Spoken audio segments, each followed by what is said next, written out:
So one of the things that we can do instead of doing surgery and leaving scars unnecessarily and then making the pigmentation recur and making someone worry that this could be a melanoma because it becomes even more asymmetrical since you have the pigment coming through a scar.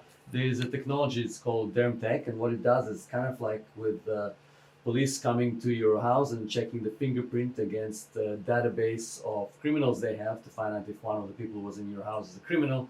What we do is we do a fingerprint of this mole and compare it to the genetic database that has been associated with high risk for melanoma or metastasis. God forbid, God forbid.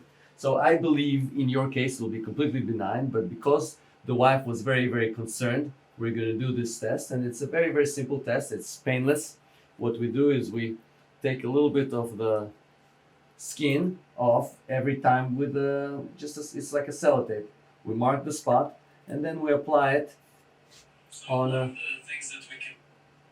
place like this where you have the database afterwards collected from there, and we do it 4 times to improve the likelihood of getting the information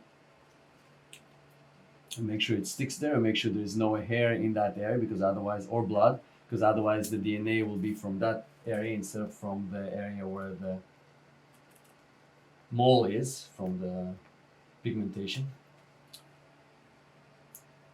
And we mark with a Sharpie so it does not come off where exactly the mole is. Now you don't want to do it for people who are under 18 years old because it's not very effective, but it's definitely very effective for people over.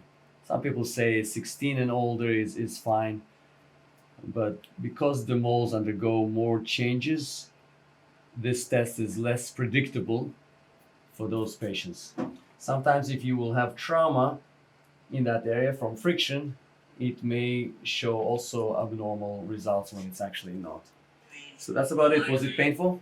No, no. Okay, wonderful.